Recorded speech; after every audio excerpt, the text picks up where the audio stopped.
शक्तिपात महायोग परंपरा के आदि प्रणेता भगवान शंकर हैं। महायोग की साधना से समस्त पाप कर्म जलकर भस्म हो जाते हैं तथा मोक्ष की प्राप्ति होती है। इसे सिद्धयोग या महायोग कहा जाता है। सिद्धयोग या महायोग इसलिए कहा जाता है क्योंकि इसमें चारों योगों का समावेश है। चार योग कौन कौन से हैं? मंत्र योग, हठ योग, लय योग तथा राजयोग। योग शिखोपनिषद में लिखा है, मंत्रो लयो हठो राजयोगो अंतर्भूमिका। मंत्र योग, लय योग, हठ योग और राजयोग एक ही योग की चार अंतर्भूमिकाएं हैं। श्री गुरु कृपा से ये सब साधनाएं एक एक करके स्वयमेव होती चली जाती हैं। सर्वप्रथम मंत्र योग में जप आदि होने से हठ योग अर्थात आसन प्राणायाम आदि की क्रियाएं होती हैं। प्राणायाम से लय योग अर्थात प्रत्याहार, धारणा तथा ध्यान होता है। फिर ध्यान के पश्चात राजयोग अर्थात संप्रज्ञात असंप्रज्ञात समाधि उपस्थित होगी।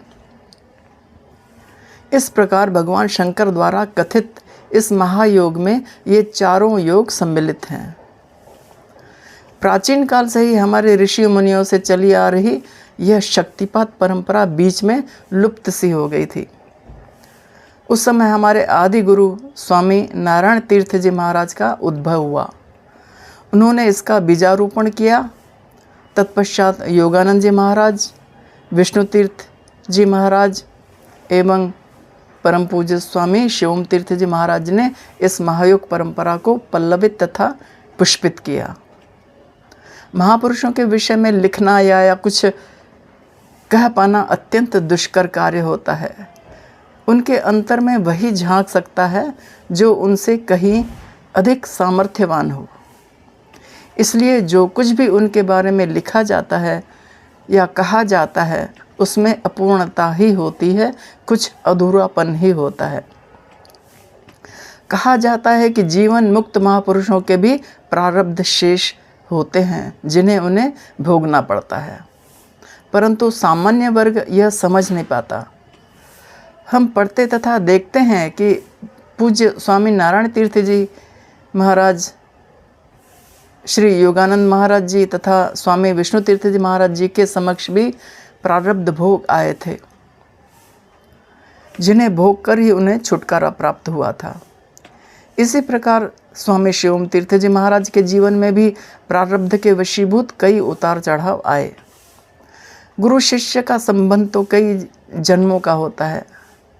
जिस प्रकार माता लल्लेश्वरी, त्रिलोकी बाबा तथा विष्णु तीर्थ जी महाराज जी का संबंध अपने गुरुदेव स्वामी परमानंद तीर्थ जी महाराज से पूर्व जन्मों का था, ठीक उसी प्रकार शिवम तीर्थ जी महाराज जी का भी पूर्व जन्मों का संबंध विष्णु तीर्थ जी महाराज से था।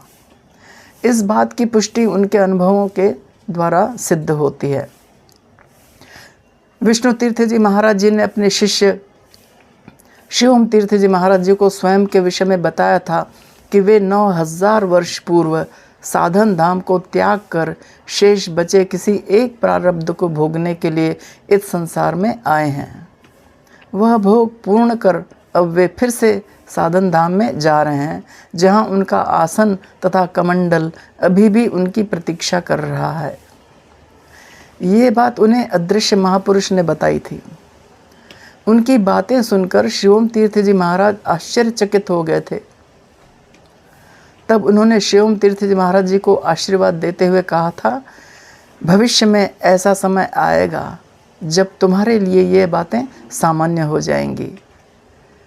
विष्णु तीर्थ जी महाराज जी की उन पर असीम कृपा थी। उत्तराधिकार को ग्रहण करने के लिए परम गुरुदेव द्वारा बार बार आग्रह किया गया और उनके संन्यास गुरु काशी के स्वामी नारायण तीर्थ जी महाराज द्वारा बहुत समझाया गया। तब उन्होंने बड़े संकोच के साथ इस विशाल शक्तिपात महायोग परंपरा के संचालन की बागडोर अपने हाथों में थामी। इस महान कार्य को भी उन्होंने एक शिष्य के रूप में ही सेवा समझकर उसे कर्तव्य मानकर निभाया। विष्णु तीर्थ जी महाराज जी के संकल्प के अनुसार उन्होंने कई आश्रमों की स्थापना की मुंबई, छिंदवाड़ा, रायसेन, इंदौर, न्यूयॉर्क इत्यादि। उनका कथन था कि वैसे तो सभी आश्रमों का अपना अपना महत्व है, परंतु देवास की नारायण कुटी तथा ऋषिकेश के योगश्री पीठ आश्रम का विशेष महत्व है, क्योंकि ये दोनों स्थान विष्णु तीर्थ जी महाराज जी की लीला स्थली हैं, तपस्या स्थली हैं। यहाँ पर उनकी कई स्मृतियाँ हैं। अपनी परंपरा के साधकों के लिए ये दोनों आश्रम तीर्थ रूप हैं। उन्होंने सभी आश्रमों के संचालन के लिए एक एक मठाधीश नियुक्त कर दिया था। आश्रम व्यवस्था तथा आश्रम सेवा को वे साधना के रूप में देखते थे। ब्रह्मलीन होने के पूर्व में ही विष्णु तीर्थ जी महाराज जी ने अपनी समस्त आध्यात्मिक शक्तियाँ शिवम तीर्थ जी महाराज को सौंप दी थी। अतः उनमें अपार शक्ति का संचार हो गया था। इसके बावजूद भी उनमें तनिक भी अहंकार नहीं आया। स्वामी विष्णु तीर्थ जी महाराज उनके तन मन में, श्वास श्वास में रमे हुए थे। ऐसा विश्वास, ऐसी श्रद्धा, ऐसा समर्पण आज कहीं देखने को नहीं मिलता। वे संसार सागर में जन्म मरण के चक्र में अनंत काल से भटके हुए दुखी जनों का उद्धार करने के लिए ही यहाँ अवतीर्ण हुए थे। उनका प्रमुख कार्य शक्तिपात दीक्षा देकर स्त्री पुरुषों को परमात्म तत्व का साक्षात्कार कराना था। एक विचित्र बात यह थी कि उनका दर्शन करके अनधिकारी भी अधिकारी बन जाते थे। उनके अंतःकरण में संचित भ्रम, शंका आदि के संस्कार क्षीण होकर उसे अधिकारी बना देते थे। अध्यात्म की इच्छा लेकर आया हुआ कोई भी व्यक्ति उनके द्वार से कभी खाली नहीं जाता था। महायोग प्रवर शिवम तीर्थ जी महाराज इस युग के महाप्रणेता थे। उन्होंने अपनी अथक एवं निरंतर सेवा साधना से कुंडलिनी महायोग को उच्च शिखर पर तो पहुंचाया ही साथ उसका विस्तार तथा प्रचार भी अनेकों आश्रमों की स्थापना करके केवल भारत में ही नहीं अपितु विदेशों में भी प्रचार प्रसार किया। कई सन्यासी तथा दंडी सन्यासियों को दीक्षा देकर भविष्य के लिए भी प्रसार का मार्ग प्रशस्त किया। परंपरा के विस्तार के लिए वे भ्रमण भी बहुत करते थे। लगभग 40 वर्षों तक उन्होंने गुरु आज्ञा से महायुग परंपरा को संभाल कर रखा तथा विकास किया। इस अवधि में उन्होंने परंपरा के साधकों के लिए प्रचुर मात्रा में साहित्य रचा, जो एक अनमोल धरोहर मानी जाएगी। अभी भी देखा जाए तो शक्तिपात से संबंधित अनुभव युक्त साहित्य कहीं नहीं मिलता। श्री योगानंद महाराज द्वारा रचित महायोग विज्ञान है, परंतु वह इतना क्लिष्ट है कि हमारे सामान्य साधकों को देर तक समझ में नहीं आता है। श्री गुरुदेव ने इस क्लिष्ट साहित्य को अपनी सहज सरल शैली में रचकर लोगों के सन्मुख प्रस्तुत किया। मुख्यतया उनकी रचनाएं अंतर्वी थी। अंतरावलोकन, एक गाइड टू शक्तिपात, ज्ञान किरण, चिति लीला, हृदय मंथन भाग 1, 2, 3, पातंजल योग दर्शन, पुनरुदय, साधन शिखर, सोपान, कुंडलिनी, सिद्ध महायोग, स्वामी विष्णु तीर्थ सद्दर्शन, श्री आनंद साहेब, योग विभूति, गुरु गीता व्याख्या सहित, शिववाणी, गुरुदेव भजन तरंग, अंतर्व्यथा भजन, प्रवाह भजन, उद्बोधन भजन इत्यादि तथा अंतिम रचना है। अंतिम रचना लिखने की प्रेरणा उन्हें पूज्य विष्णु तीर्थ जी महाराज जी से मिली थी।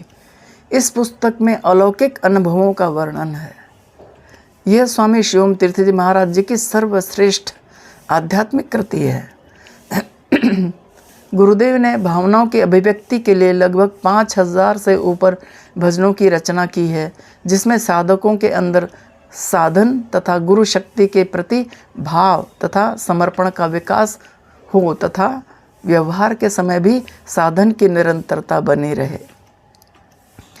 आज भी उनके भजन बड़े भावपूर्ण होकर साधकगण गाते हैं। भजन गाते गाते उनको क्रियाएं भी होने लगती हैं, क्योंकि गुरुदेव ने इन भजनों की रचना अपनी क्रिया शक्ति के आवेश में ही की है।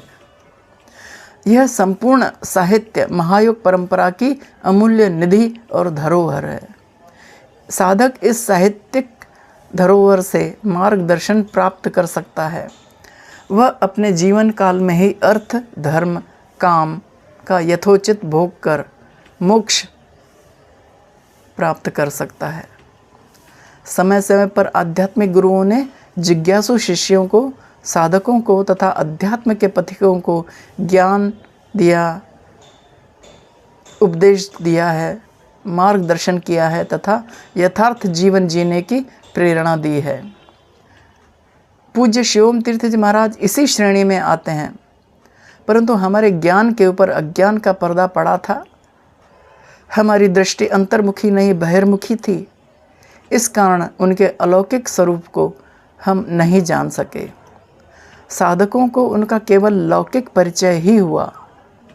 उन्होंने अंतर्दृष्टि खोलने के लिए बार बार उपदेश दिया, परंतु हमारी आसक्ति ने हमें अंतर्मुखी नहीं होने दिया।